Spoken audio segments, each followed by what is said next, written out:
Hola, muy buenos días a todos quienes nos acompañan en este nuevo concierto educativo que precede al estreno del concierto número 21 de esta temporada 2021 de la Fundación Pianos para Chile. Como todos los sábados, vamos a presentar un nuevo concierto educativo. Como siempre, ustedes pueden comentar, hacer todas las consultas que quieran acerca de la música, acerca de los compositores y, por supuesto, también acerca de los intérpretes, que en esta ocasión son el ensamble Fundación, que en esta oportunidad está conformado por la violinista Ivanka Milosevic y el pianista Alexandros Usakos. Así que sin más preámbulo, los dejo con ellos para que presenten este nuevo concierto educativo.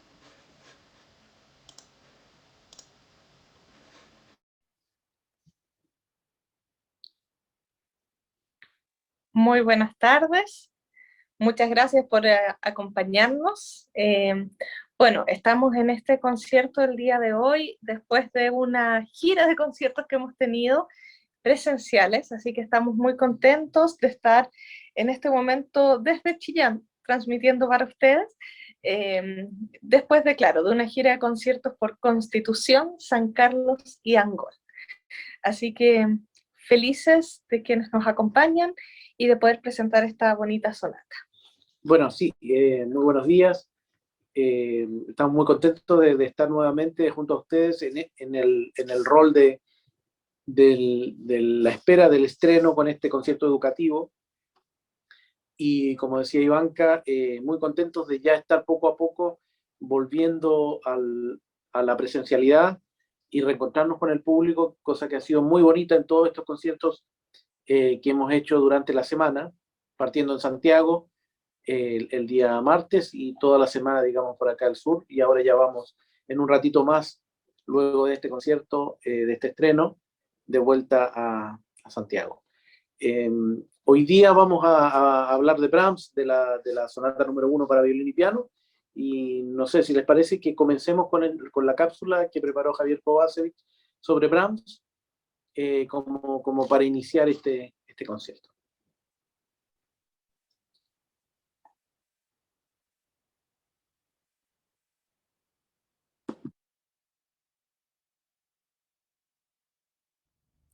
Johannes Brahms desarrolló su carrera durante la segunda etapa del romanticismo.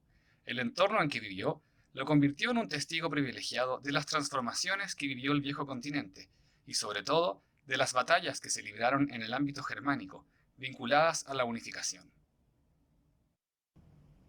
Durante la primera mitad del siglo XIX, la Revolución Francesa provocó que los espíritus de algunos intelectuales se vieran imbuidos por una profunda fe en los individuos y en su capacidad para construir una sociedad mejor, libre de las ataduras del despotismo ilustrado.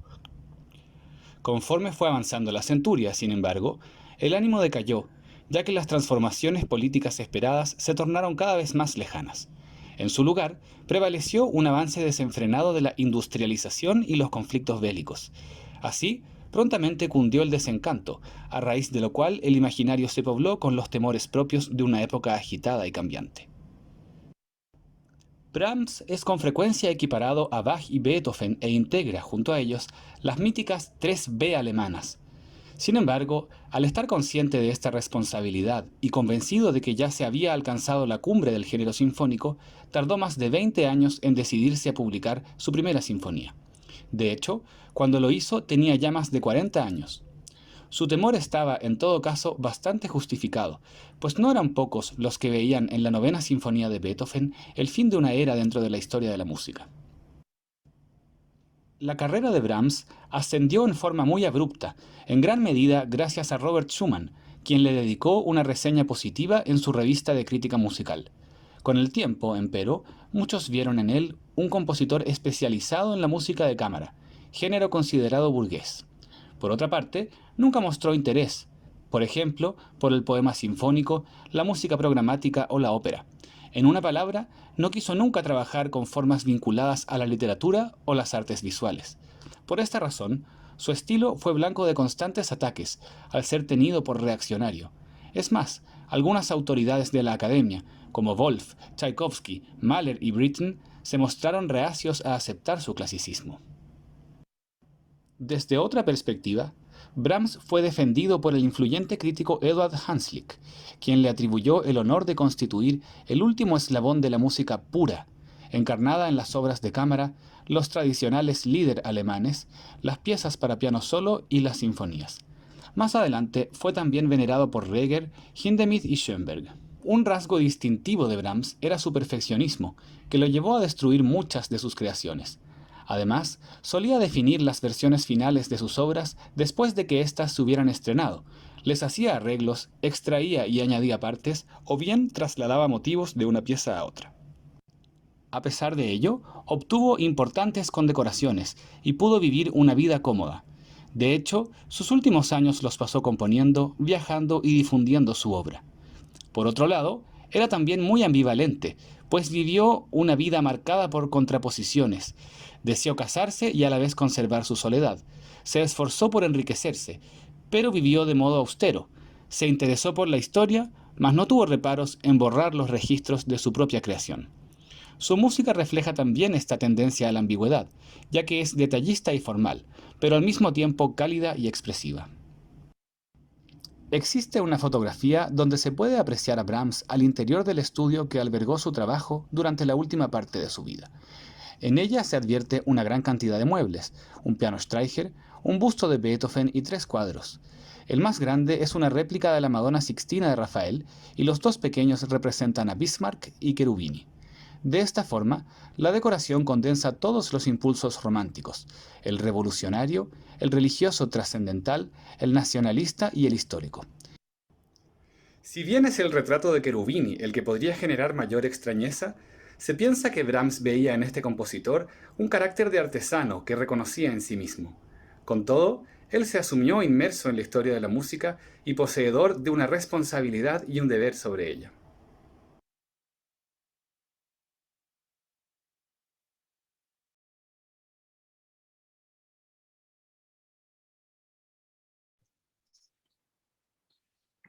Bueno, siempre es muy bueno comenzar estas transmisiones dando algún marco histórico eh, sobre la vida del compositor, porque después de esto todo lo que nosotros podamos hablar ya más específicamente de la obra tiene un contexto. Bueno, la sonata número 1 de Brahms es la primera de 3 sonatas que son grandiosas para el instrumento, para los 2 instrumentos que la componen, digamos. Me salió decir para el instrumento porque de alguna manera son obras que parece que fuera un solo instrumento. Están tan bien compuestas y la música de cámara en su máximo esplendor, digamos, en la música de Brahms, se condensan en un todo que hace sentirse imbuidos. Nosotros, como la hemos tocado en estos últimos días bastante, y luego de los conciertos hemos hecho algunos conversatorios con el público, una cosa muy especial y que ha sido recurrente en todas las conversaciones es que esta música, esta obra especialmente, tiene la característica que es una obra bastante extensa, es una obra que dura en nuestra interpretación 31 minutos más o menos, en los 3 movimientos, y de alguna manera está tan bien compuesta que parte de una manera muy cálida y comentábamos con el público que de alguna manera la sonata como que nos empieza a todos a hipnotizar, ¿ah? Y quedamos en un estado muy especial hacia el final de la obra, por la manera en que se va desarrollando, el paso de los temas, de toda la forma musical, las reminiscencias que de alguna manera evocan en la expresividad de cada uno, tanto de quien la interpreta, en este caso nosotros, como de quien la escucha, en este caso, por supuesto, el público y hoy día ustedes en un ratito más, digamos. Entonces, un poco esa es una primera reflexión sobre el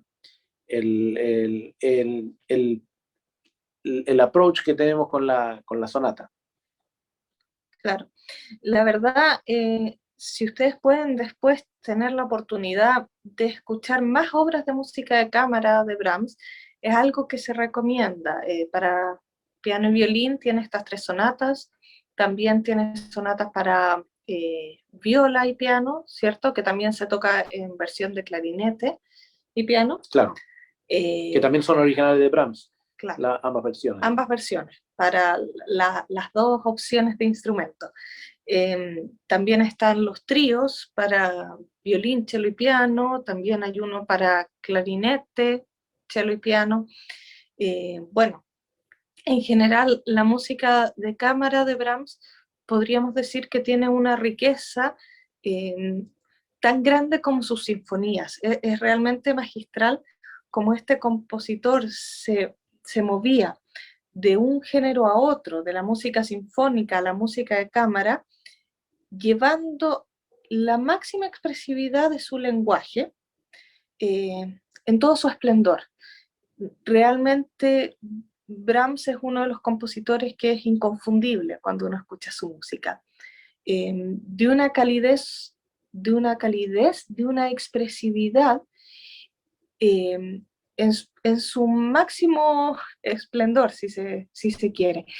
Y mucha atención, porque el tema de la expresividad, en general en las artes, pero también en la música, es un tema con el que hay que tener suma delicadeza, porque la expresividad no solo significa intensidad. Algo puede ser muy expresivo, tremendamente expresivo, pero tranquilo. O algo puede ser tremendamente expresivo, intenso, o algo puede ser muy intenso y no ser expresivo necesariamente. Y Brahms tiene esto en todos los estados anímicos, si se quiere, que van sucediendo en su obra. Tiene una expresividad sumamente profunda, aunque sean contrastantes. Se escucha también, además de esta expresividad, calidez, tanto en la alegría como en las partes más trágicas y más desgarradoras de la obra. Siempre hay una calidez que pensamos reflejan o nacen de la calidez humana que él tenía. Él fue un compositor que a lo largo de su vida se inspiró en varios intérpretes de la época. Por ejemplo, contaban que en las últimas obras, que están estas obras de cámara para clarinete, ¿cierto? Se inspiró en un gran clarinetista. También tuvo mucha cercanía con la familia Schumann, con Robert Schumann, el gran compositor, y Clara Schumann, la mejor pianista de la época. Entonces, él tuvo esta inspiración con músicos de la más alta calidad, con intérpretes de la más alta calidad de su tiempo, y realmente pudo plasmar todo esto, pudo llegar a una síntesis entre una excelencia, entre una inspiración por la música, por los intérpretes, por los instrumentos, en una calidez humana tremenda, que pensamos es algo que hoy en día como sociedad nos viene muy bien imitar, esta colaboratividad que se puede ver un poco si uno se adentra más en la historia de Brahms. Esta colaboratividad entre los distintos componentes, entre los distintos profesionales de las artes, por un bien mayor y siempre para la sociedad.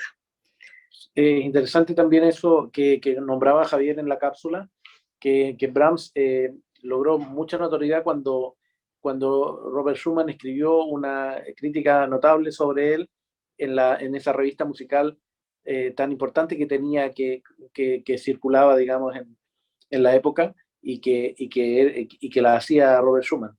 Y justamente, no solo con Brahms, lo hizo también Schumann con Chopin y con otros compositores, digamos. O sea, era de alguna manera, entre comillas, una revista de crítica musical, pero de crítica más bien, yo diría, de crítica constructiva, claro, porque uno tiene la palabra crítica en general, la tiene asociada, bueno, en la música nos pasa de repente, en Chile hablamos de interpretación musical, en otros idiomas se habla de ejecución musical.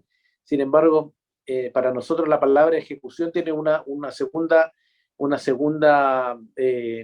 significancia un poco negativa, como de ejecutar. Entonces, por eso nosotros siempre hablamos de la interpretación de las obras.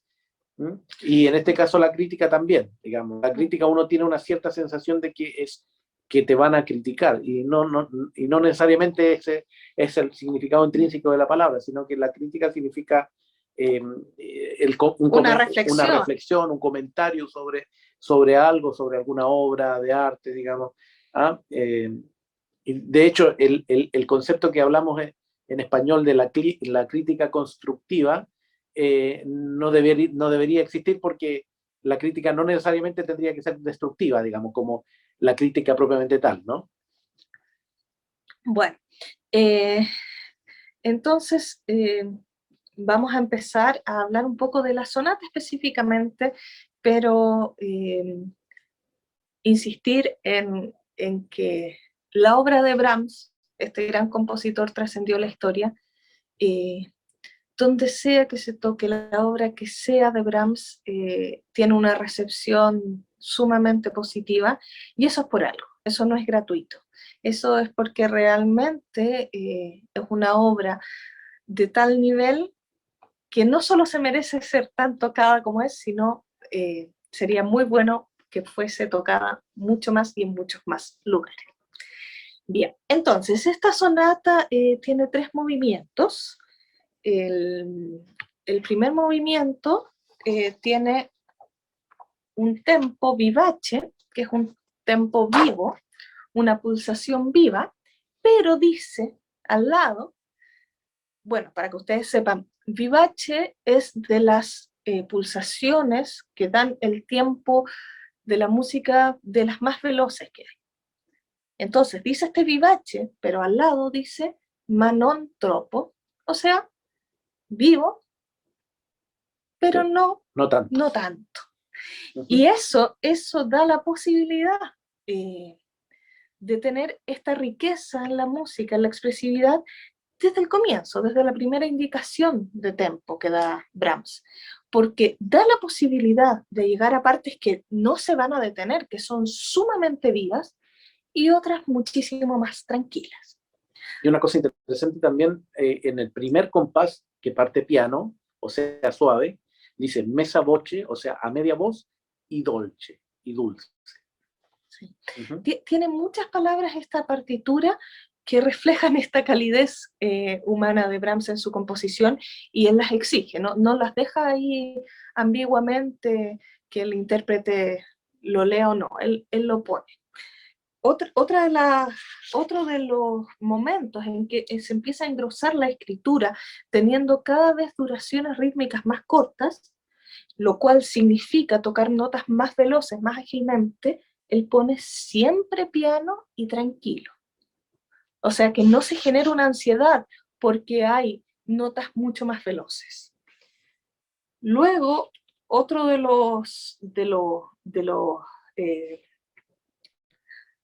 las indicaciones que pone es en el segundo tema, que lo vamos a escuchar, con ánima. Con ánima significa tocar con alma, o sea que tiene que tener vida la música.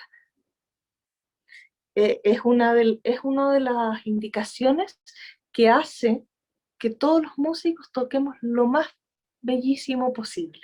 Claro, lograr con las manos, con la sensibilidad del intérprete, plasmar estas indicaciones, ¿no? Hacerlo con el alma, o dulcemente, tranquilo, siempre suave, tranquilo.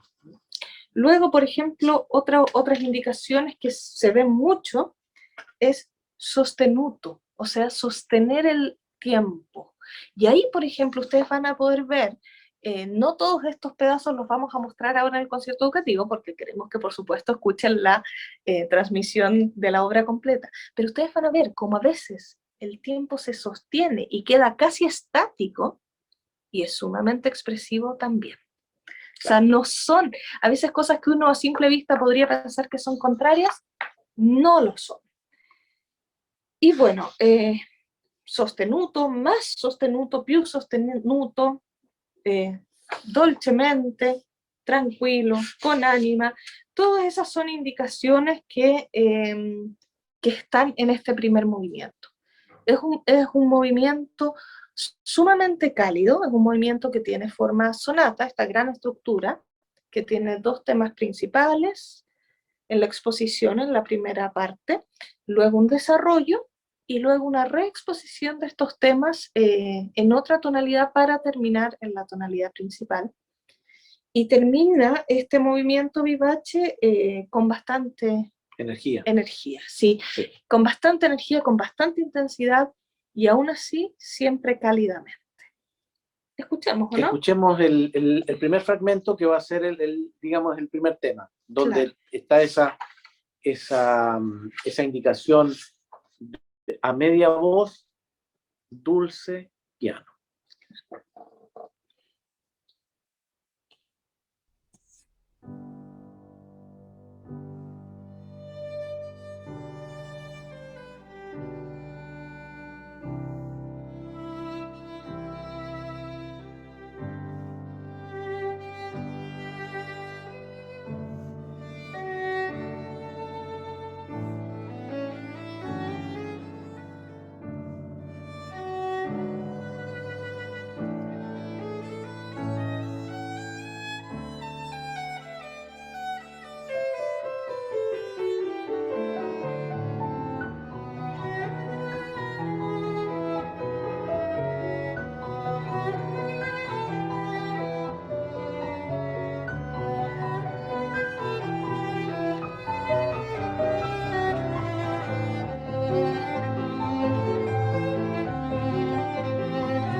Bueno, y ese era el comienzo de la sonata.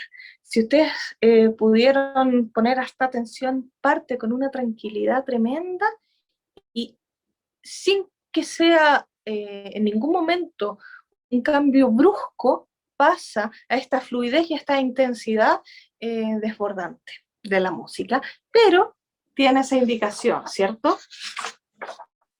Claro. Siempre tranquilo, siempre tranquilo.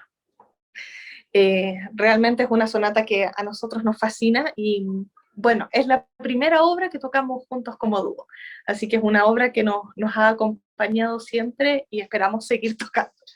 Claro, hace, no sé, más de 10 años, el 2008, por ejemplo, la tocamos por primera vez y es también muy impresionante cómo la obra va creciendo, vamos viendo cosas distintas.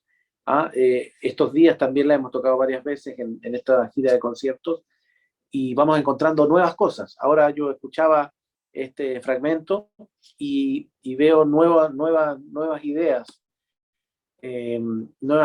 para nuestra interpretación del futuro.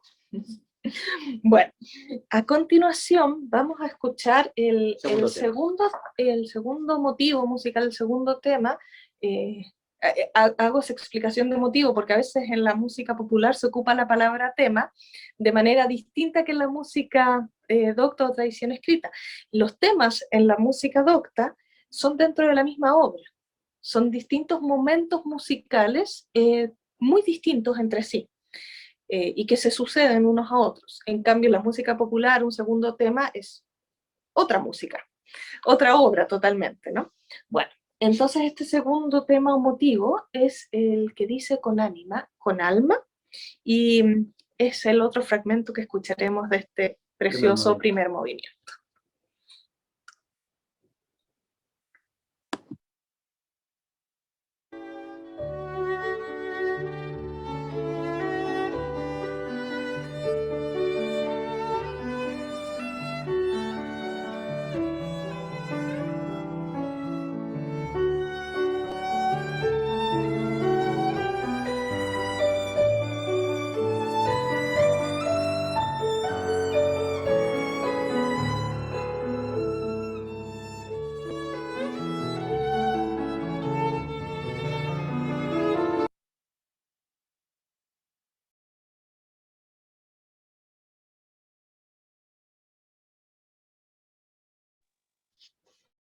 Bueno, pusimos momentos musicales bastante cortos, porque la verdad es muy difícil en esta sonata poder parar en un momento en que no sea brusco, porque ese momento no existe.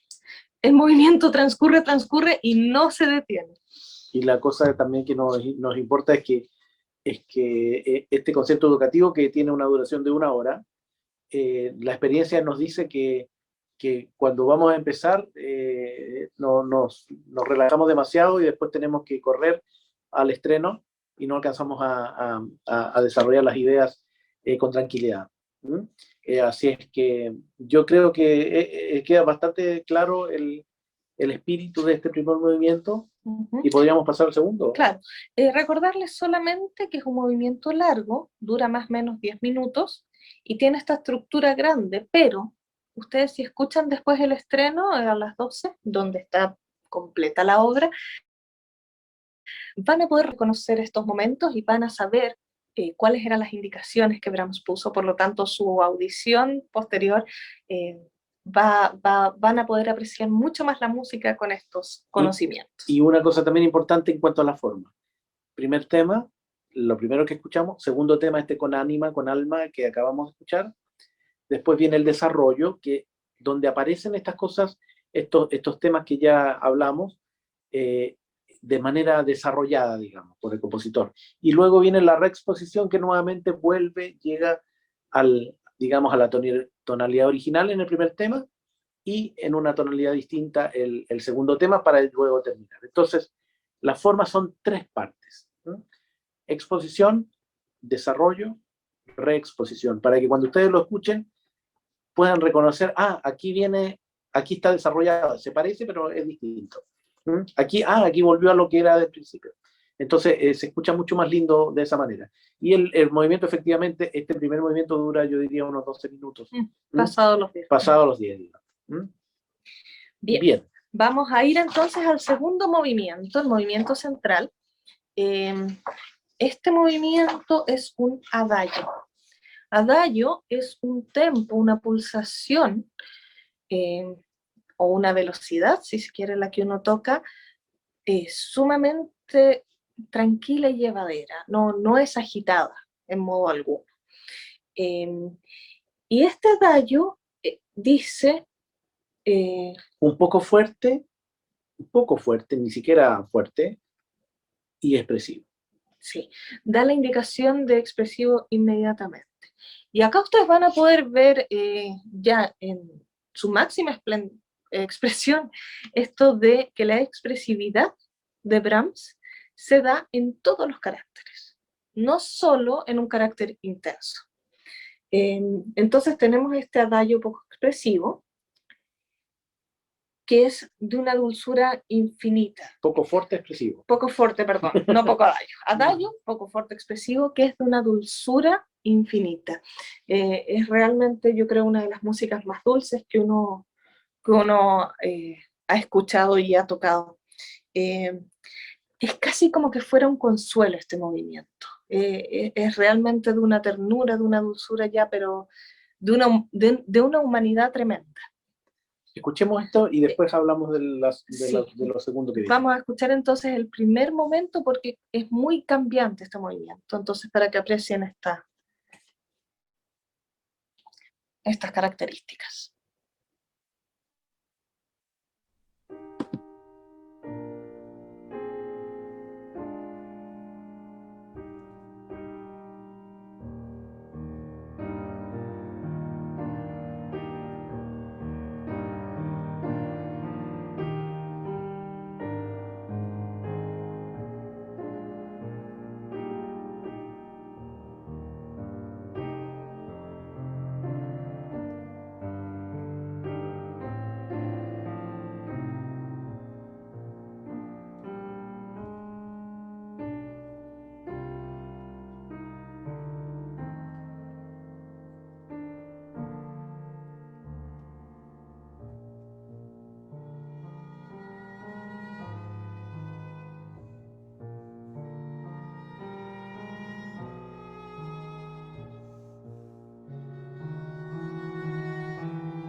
Bueno, y ese es el comienzo del movimiento, que parte con este primer motivo, tema musical, que es muy dulce, y después este mismo motivo se presenta nuevamente a lo largo del movimiento, y cada vez es más emotivo. Cada vez que se presenta, ustedes van viendo, hace pequeños cambios, hace pequeños desarrollos en la armonía, pone más notas de paso entre los pilares armónicos, entre los acordes que hace el piano, más notas de paso entre medio, que dan más calidades, más expresividad, eh, más dirección. Cada vez va construyendo la música Brahms, engrosándola. Esa es otra de las características bien específicas de la música de Brahms. Es música de un grosor armónico. Su construcción siempre es muy densa, es muy gruesa.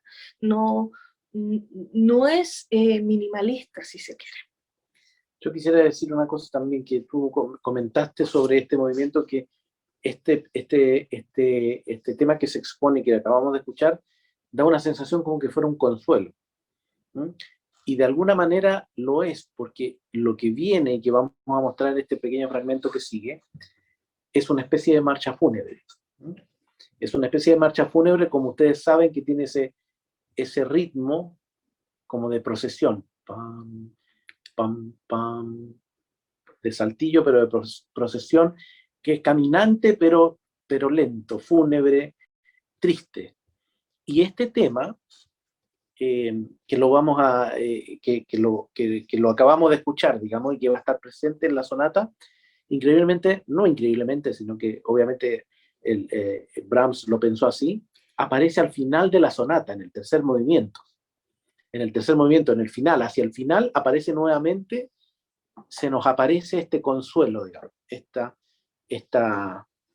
sonata. Cuando hablemos del tercer movimiento, de alguna manera es un movimiento distinto, esperanzador, que viene después de esta especie de marcha fúnebre, que podría ser, digamos, el paso a otra vida, y con este tema del segundo movimiento, que es como el consuelo, digamos, final, que va a estar hacia el final de la obra. Del tercer movimiento incluso. Así que es muy importante este movimiento porque está presente de aquí hasta el final de la sonata, o sea, por 20 minutos. Claro, bueno, y esta marcha fúnebre que vamos a escuchar ahora, vamos a escuchar un pedacito, porque de hecho es bastante larga, es mucho más trágica, si bien tienen momentos esta tranquilidad, y tiene también esta indicación de più andante, o sea, más andante, ya no tan adagio, andante es un poco más caminable, que se mueve es una tiempo. procesión. Es claro. una procesión. Y tiene momentos en que es muy tranquila y sobria, y otra en que es muy intensa y desgarradora. ¿Ya?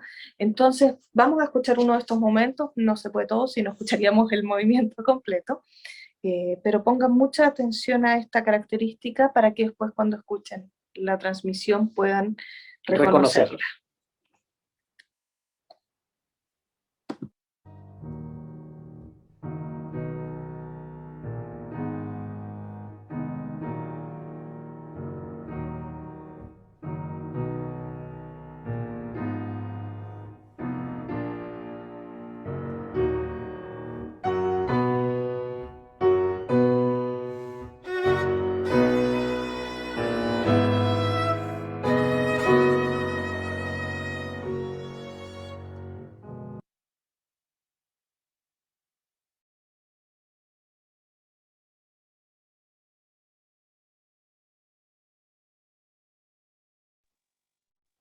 Y tenemos otro fragmento más adelante. Sí, pero claro. Y en esa parte quisimos cortarlo porque realmente parte de la intensidad máxima que queremos que quieran escuchar después. Y repetimos, no hay mucho cómo cortar en esta música de Brahms que no sea abruptamente, porque la verdad es de que comienza un movimiento, no termina, no hay estas pausas que uno dice, ok, aquí reposa y comienza otra cosa, no. Brahms continúa del principio hasta el final. Bueno, entonces después de estos dos momentos que escuchamos, viene esta parte que es el centro, que es muy intensa con la marcha fúnebre, y luego comienza nuevamente el primer motivo musical, ya de una calidez tremenda. Y adornado, digamos, con ciertas variantes, tanto en el acompañamiento del piano como en la melodía del violín. Claro. Y luego seleccionamos otro momento de este movimiento para ustedes, que es ya llegando al final, cuando nuevamente aparece esta marcha fúnebre, pero muy resignada, ¿no? Sí, con una resignación tremenda. Y ustedes van a escuchar una resignación que para mí es como cuando uno realmente mira una pérdida a los ojos, ¿no?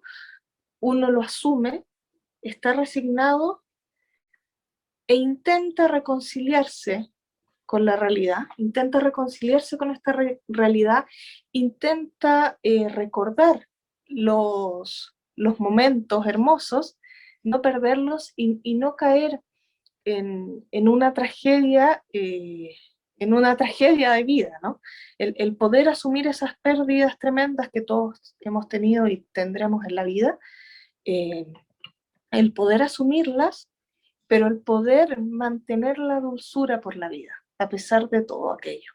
Es esa resignación, y ahí realmente uno en la música de Brahms ve que como humano era un humano por sobre el promedio, ¿no? O sea, esa calidez y una vez más, aún en algo trágico, se demuestra, ¿no? La calidez humana de él. Van a ver entonces cómo se fusiona esta marcha fúnebre acá con una especie de coral, porque se escucha una melodía como un canto en el violín, mientras el piano mantiene este ritmo y esta solemnidad de la marcha fúnebre.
Bueno, y así termina este segundo movimiento. Otra cosa que se nos olvidó decir es que el comienzo de esta última marcha fúnebre tiene una armonía que se llama mayor, tonalidad mayor, no menor, y que a pesar de sonar triste, da una sensación de esto de tranquilidad, de aceptación, da Resignación. una resignación, pero también una cierta calidez a la música. Entonces es muy notable cómo él logra eso, porque normalmente de manera más burda, si se quiere, siempre se ha asociado la tonalidad o las escalas mayores a algo más alegre y las tonalidades menores a algo más triste. Entonces él logra mantener esta melancolía, esta tristeza, incluso poniendo ahí los acordes mayores. Es realmente magistral el manejo de la construcción armónica de la música que hace Brahms. Bien, vamos a comenzar entonces ahora con el tercer movimiento. Nuevamente tiene estas indicaciones tan decidoras. Dice entonces, la indicación de tempo es alegre, es un tiempo ágil, no tan ágil como el vivo, pero ágil. Pero dice, por supuesto, molto moderato, o sea, alegro, molto moderado. Muy moderado el tiempo, no, sin salir corriendo ahí para ninguna parte. Claro, alegro es un movimiento normalmente un movimiento rápido, pero muy moderado, o sea, un poco retenido. Que es como que es la sensación que va a dar digamos, la escritura, justamente, porque ustedes se van a fijar que la escritura es una escritura de notas semicorcheas, pequeñas, entonces, de alguna manera, son ágiles, es harta nota cada momento, digamos, pero ese molto moderato hace que esté un poquito retenida, que no se escuche como corriendo, todo lo contrario, ¿ah? Como que está siempre ahí en un toque muy, muy, muy cómodo, si se quiere. ¿Ah? Es una obra compleja para ambos instrumentos, un movimiento difícil, pero tiene esa característica.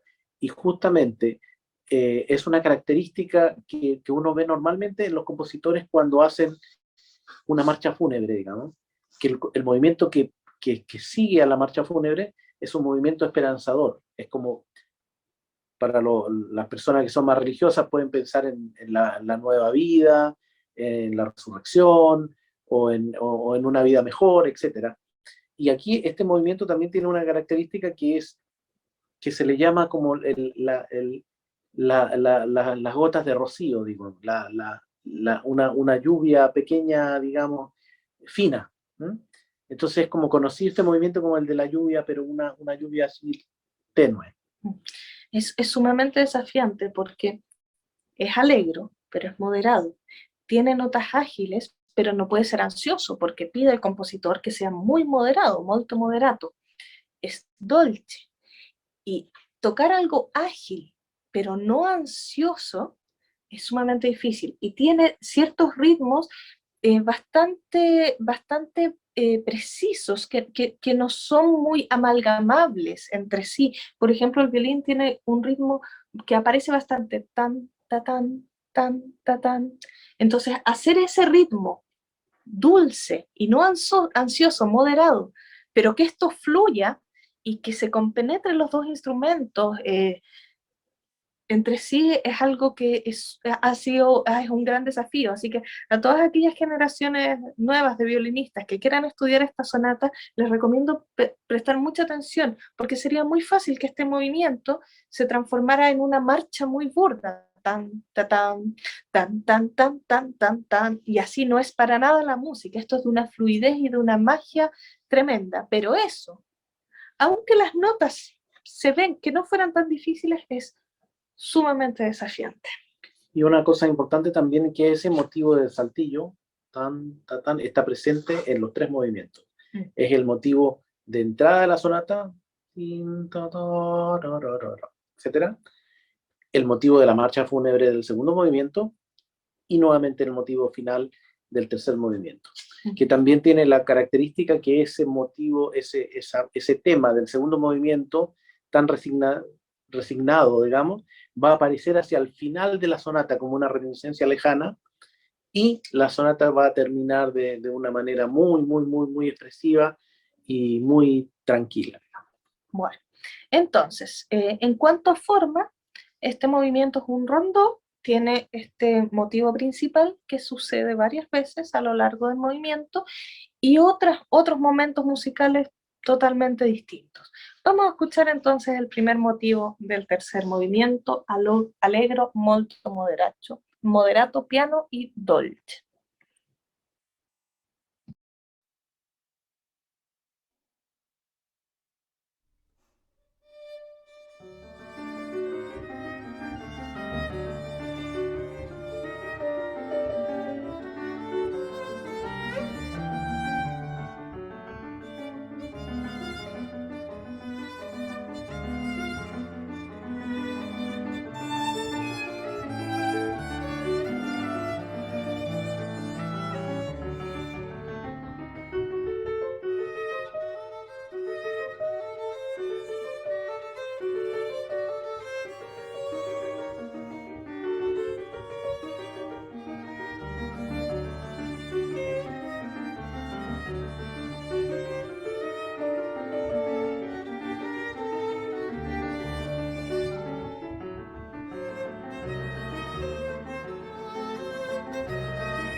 Muchas gracias, Rocío.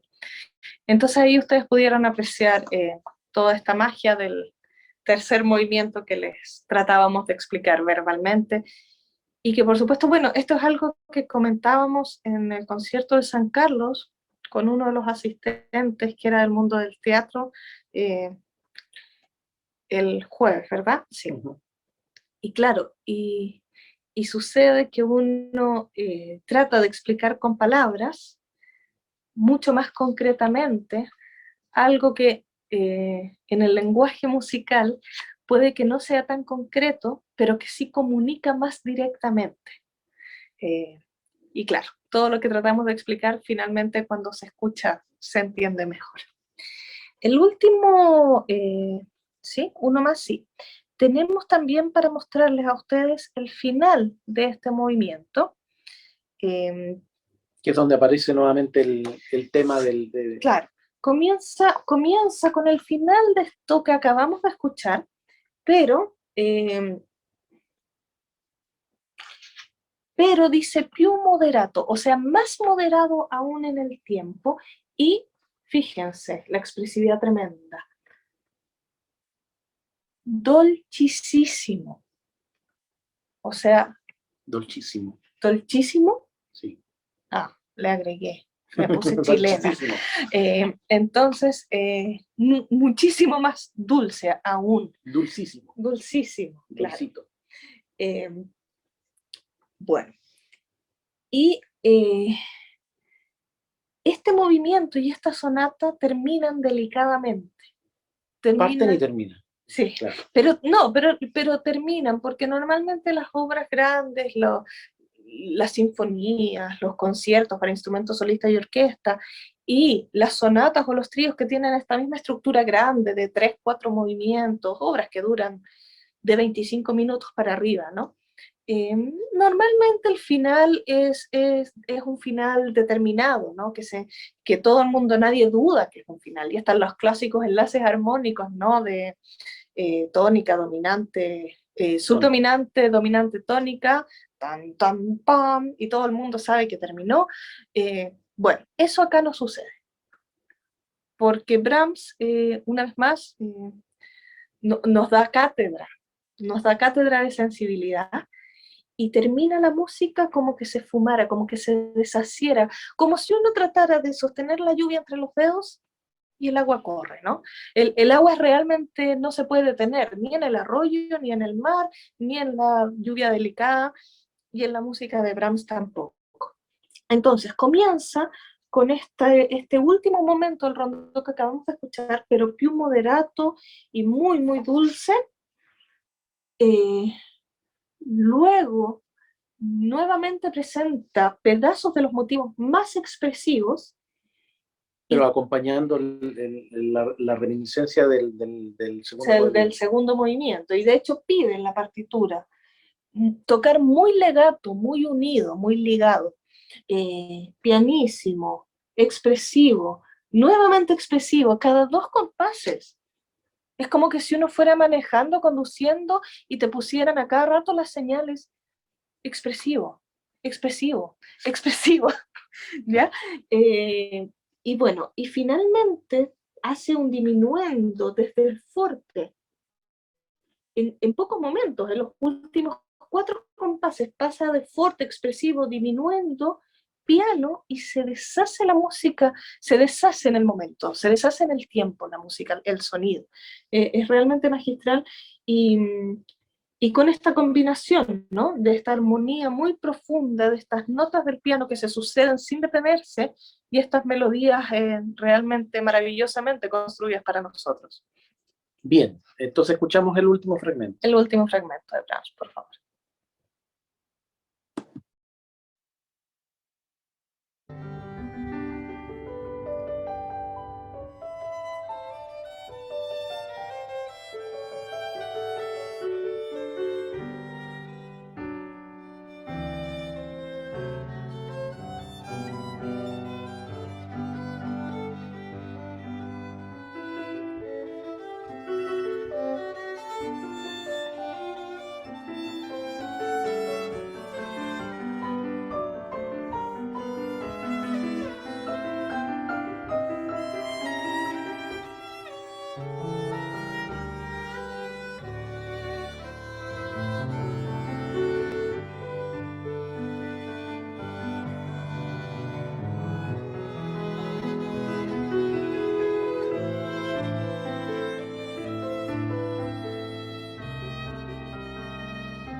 Bueno,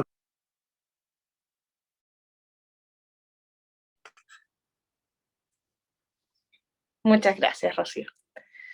Bueno, realmente es como si la música se despidiera, ¿no? Termina muy, muy hermosamente esta sonata, y todas las de este gran compositor. Acá están en el libro, se nota que lo hemos estudiado harto, ¿no? Se ve usado. Las 3 sonatas para violín y piano, pero realmente les recomendamos poder escuchar toda la música de cámara y toda la música de este gran compositor. Bueno, sin duda que Brahms es un ícono de la excelencia, del romanticismo, digamos, el eslabón importantísimo en la historia de la música. Digamos, siempre se habla de Beethoven, que tiene un espacio en la música del clasicismo, y la entrada al romanticismo, y Brahms ya lo tenemos completamente en el periodo romántico, y con toda su potencia, digamos, como compositor, digamos, manteniendo siempre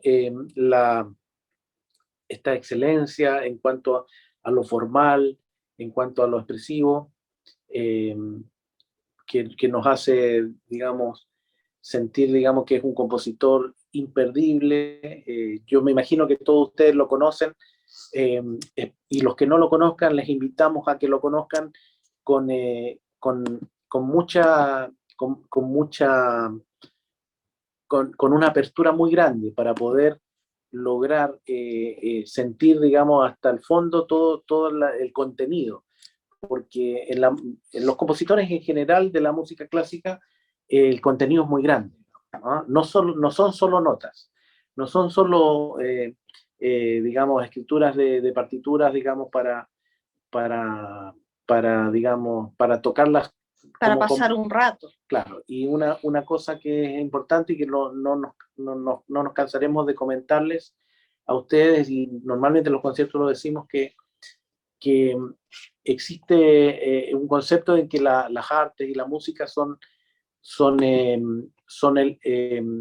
áreas de la vida humana que tienen un componente de divertimento. Obviamente que Brahms, Beethoven y todos los grandes maestros de la música no pretendieron hacer sus obras para divertir a nadie ni para entretener a nadie, sino que más bien es un legado de su necesidad de expresión por cambiar el mundo, quizás. Entonces es importante tener eso claro a la hora de entregarse a conocer estos repertorios y digamos, con esa profundidad que merecen estos grandes compositores de la historia de la música. Y con ese agradecimiento que tenemos que tener como humanidad, porque por supuesto que todo ser vivo es valioso, pero bueno, han habido personas a lo largo de la historia que el aporte que han hecho ha cambiado el rumbo de toda la humanidad, ¿no? Y eso vale la pena mirarlo, agradecerlo y apreciarlo en su gran valor, ¿no? Bueno, una vez más, por algo trascendieron la historia. Para aquellos que estén en Facebook Live escuchándonos, les contamos que el estreno está a punto de comenzar y pueden quedarse ahí porque va a ser transmitido por Facebook Live también.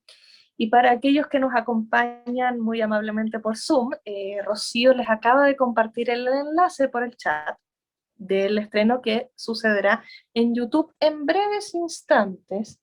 Ya está partiendo ya. Sí, ya está el conteo regresivo, así que estamos en un minuto. Sí. Bueno, antes de despedirnos, contarles que nosotros quisimos retomar esta sonata para tocarla este año. Este es uno de los últimos conciertos en los que nosotros como dúo vamos a estar en esta temporada 2021, con estrenos, y quisimos elegir esta sonata por su calidez, y quisimos también tocarla presencialmente en los conciertos que hemos hecho esta semana y los que haremos en terreno en diciembre, también por este gran valor. Pero queremos una vez más agradecerles el habernos acompañado y el invitarnos a continuar con nuestra temporada. Todos los sábados tenemos transmisiones a las 12, estrenos de conciertos precedidos por estas instancias educativas en las que explicamos todos los intérpretes la música. Y bueno, nada más que invitarlos a seguir escuchando, agradecerles el estar con nosotros, el haber estado durante todo el año, y que esperamos poder seguir siendo, con nuestros esfuerzos y de todo nuestro gran equipo de trabajo, un granito de arena cultural en nuestro querido y precioso país. Y nos despedimos para seguir en el estreno que está comenzando en este preciso instante. Muchas gracias. Adiós.